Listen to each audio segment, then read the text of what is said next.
Zozia channel khir te in zaba in chibai le vek ula pathian khoi na sara in dam tlan hi ka pe sein ka du sak tak zat acha u timon then hena tir ko pol le khat khon chui zaw na reverend doctor na lal than le na puat sai khupui them li na dan ngai na tu te le zirtin na sel lo te zil haw na chun zom na thupuya kan lu tak tak ma in video masa kha I han chura fawang bu thlir le lok ang umyang pakhat na chuan zil ti ania zil ti karon man lui tlat chan chu mizo bible le lin hluya khan zil ti a man wang ania tir ko polan rina fa tak tak ti mathea a zil chan chu pathian atanga lo luang chuak rin tu thinlunga lo luang lut chiale thahrian na thiang hlim tak le that tak mai Krista zar kan nei mang chuan ko hran a en kola tin ama ngei po chu tharau thiang hlim kai roina na chuan adin rang theina turata na azil na ania helaya zil ti hi English tong chuan end of charity le end of the commandment ti ania chu chu om zia chu thuphut to ber thuput na nung ber ti na ania angenin angen ti na ani chu pani na chuan kalkoi ti ani a kalkoi ti chu swerve ti ani a chu chu om zia chu bong pa kan han chora kan tum lo lama an peng thut mai ang hi ani ber maya pathian le kabu thiang hlima po tharau thiang hlim kai hruaina dol zo lova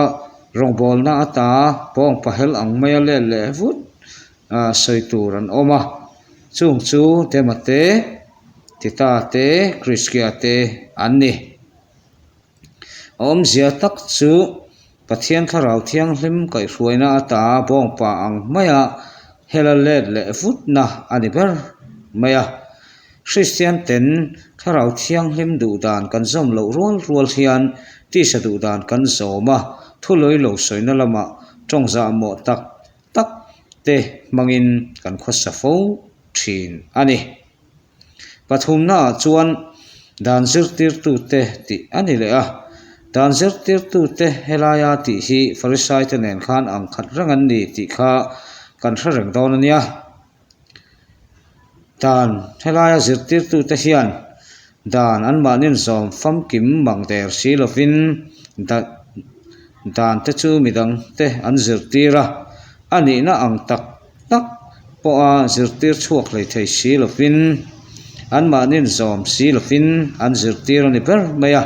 pathian thu tak te chu na sa takin an to dala chu chu lakina an tan thom na lakhan mai tu tur ani zia a soina ani le a palina chuan dan chu a thani ti kan hrasia mina man that thei pot chuan atiani ni pathian dan chu a tha a pathian lakami pathian tharau thiang hlim atanga lo kal nge pathian ril ru po ania ma se man thata wanga pathian laka felna muta soitur kan hrato te rengem le dan lama soisel bo nia in chal ngam ngat hebrai te laka hebrai pensamina chiami ni riat nia ser tan ngat tir ko pol meu po khan rin na awanga khongai na a felna a han mu china khachuan dan chu chantam na ta na qualify lo tring zo lo ui ek tuk laka angai ani kha kan lalpa isola chuan in felna ten farisai te le khasiak tu te felna khum lo chuan pathian rama in lut top lawang min la ti zui le ngala chu mai chu la ni talo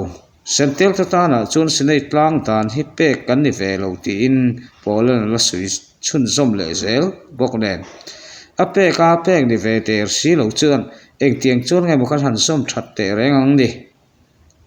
mani felna awanga pathiana felna mu in bei satan khongai na iso Krista chu kan hlam chia setana wana ta pe tha ka omna din huna chia khan kan ding hlau thungani ti te kha ani tlang puya bul I han tan hal mai ang umyang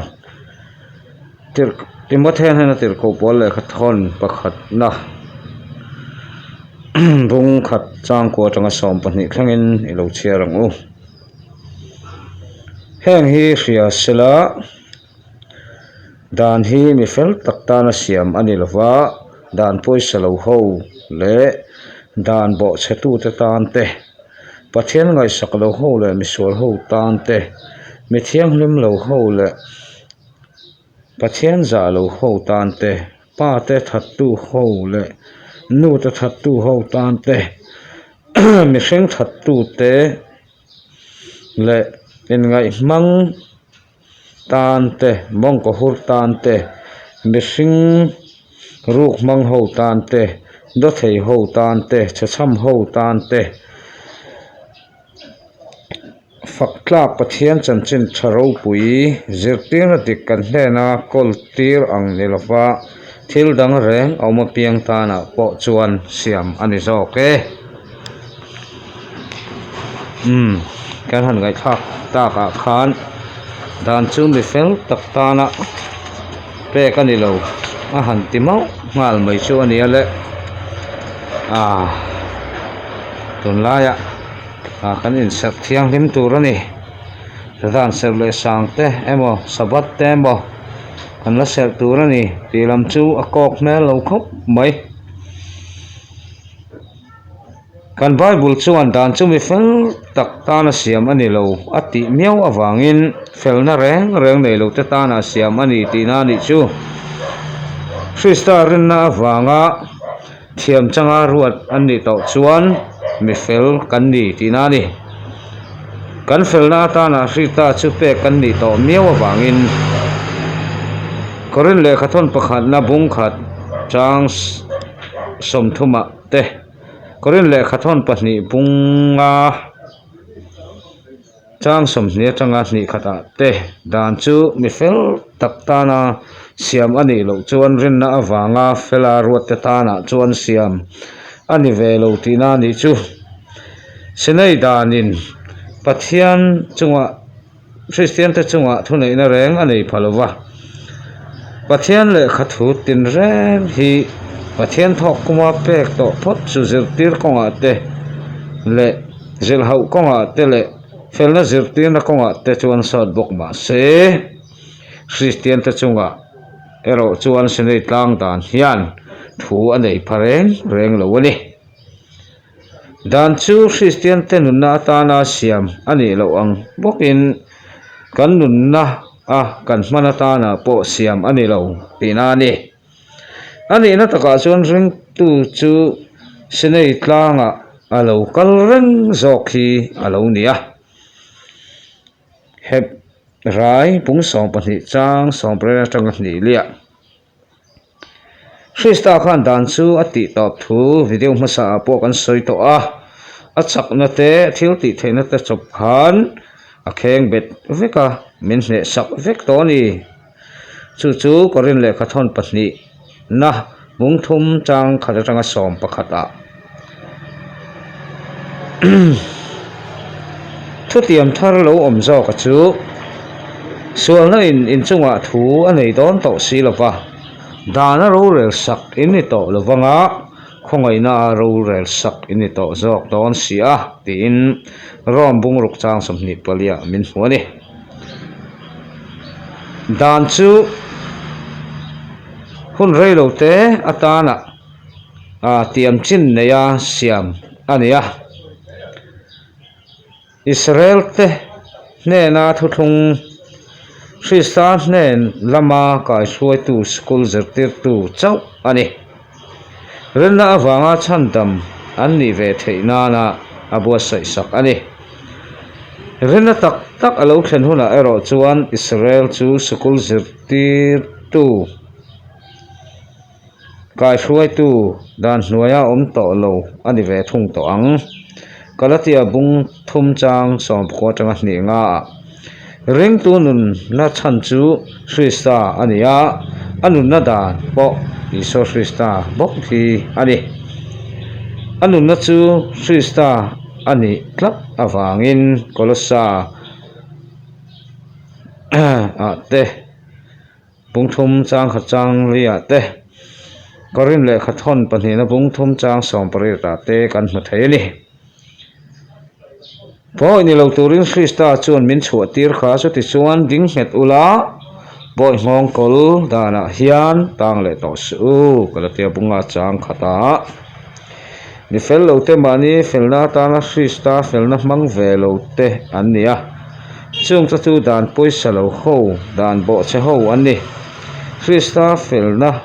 trom tu te ani to lo phot chu sa kholam thila in mangin mi ngaya le mi mit muwa po fel om viawin langma se dana soisel bonia in chal ngap mai tir ko pol po khan chan ramna tan chon thil kling phak lo lim tha mai ani thu le dan chu sual kan hria chhuat theina tura ta na pathian lama min kai hruai tu ani thu alo soi ni kha chu wangin tu po ni se bo chatu te le pathian ro puina atling zo lo te kan ni fe tina ni rom bung thum chang som tang ni thuma pathian ngai sak lo ho le misol ho tan ani ber mai dan chu mi in dana thiam chan atum chung chuan pathian ngai sak lo le misol ani tlat mai ni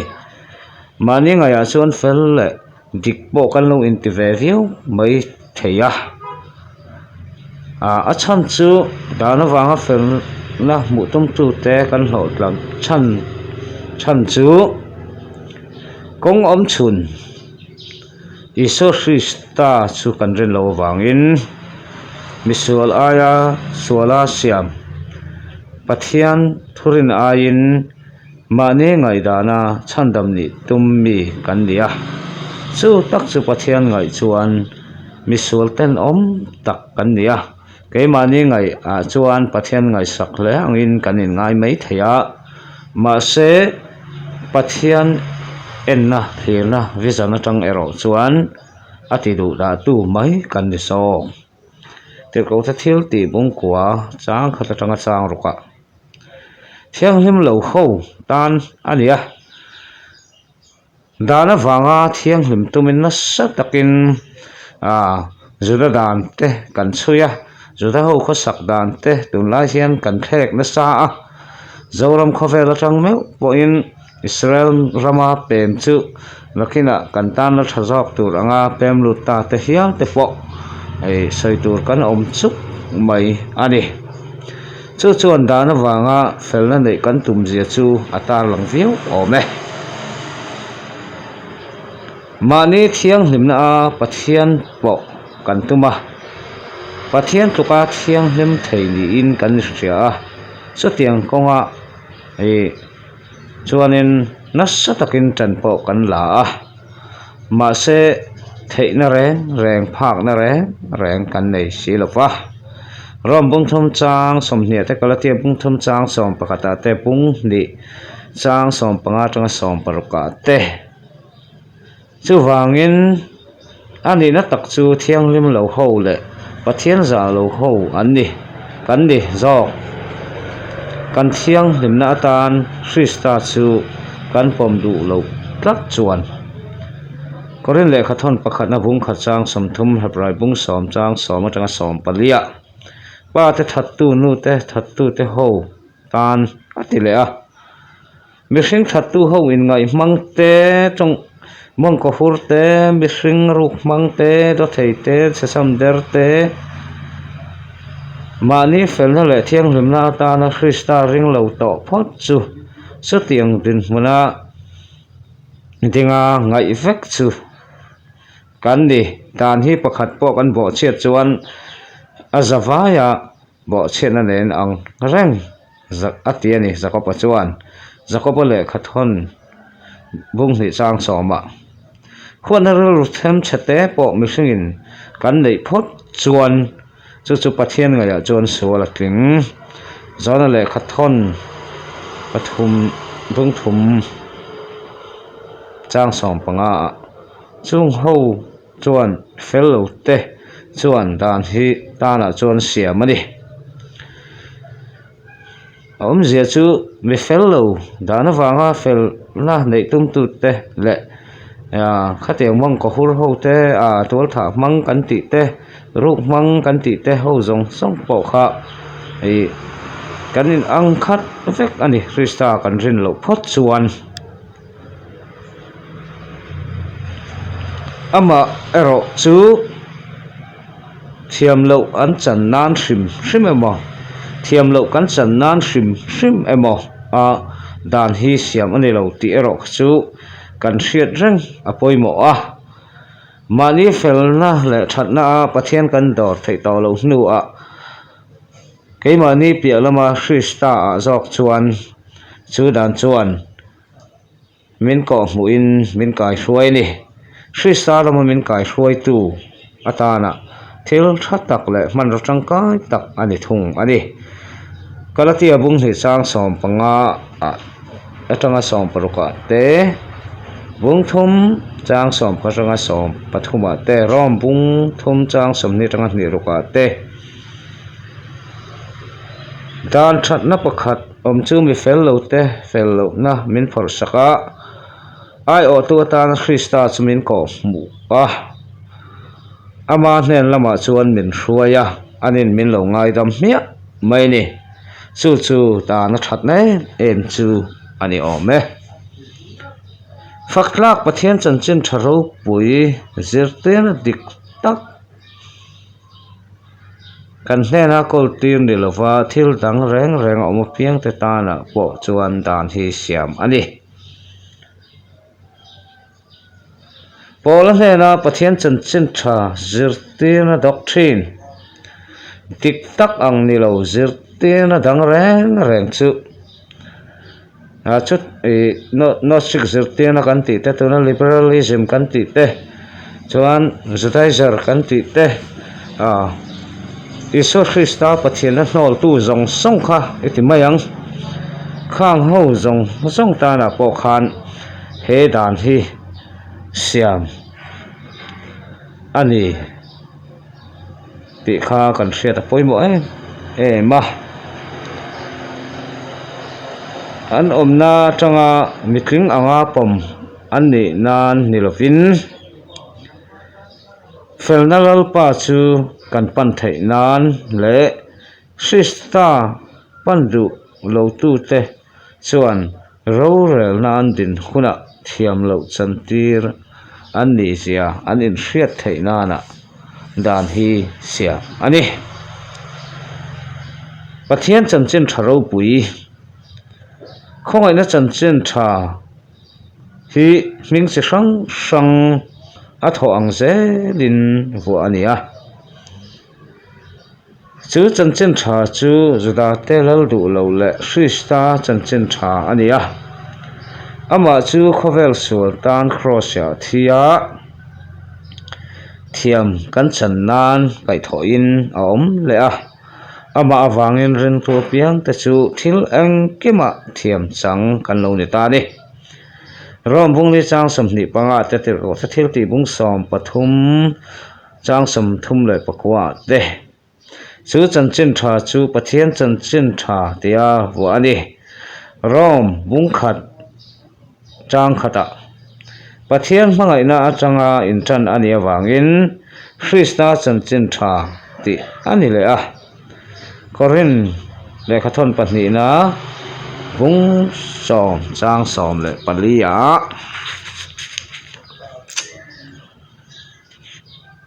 ana tho atanga lang chuak le ama chau chu pathian chanchin tha rin na in nga na bulpui ani awangin pathian khoi na chanchin tha tia vu ani le tir ko te thil ti bung som ni chang som ni pali kan hota dan an chen hnuai om te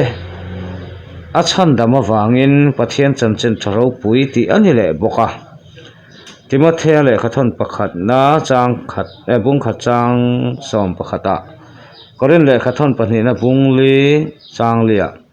ro puina chanchin le mitam takte ro puina a hruai lut tu ani awangin hebrai bung som ni chang soma chuan kan chan dam chanchin tha ti ani le boka FSC bung khat chang som pathuma chandam na tura pathian thil ti theina ani awangin rom pungkhat chang som puruka sertan lo te chanchen tha ti ani le a kalatia bung hi chang saria serle sang dan engma tel lawarin na awang maya chandam na ani awangin remna chanchen tha ti ani le boka FSC bungruk sang som panga Srista wanga pathian le misual inkara in remna asiam awangin chung lam thamuan na apek tel bok awangin chanchen tha chu thuruk chatuan atanga pathian engkim siam tuwa in thupa om pola hne na enkol na lalpan apek chu ani FSC pungthum chang sari tanga chang kwa chu chanchen tharo pui zirte na tok thin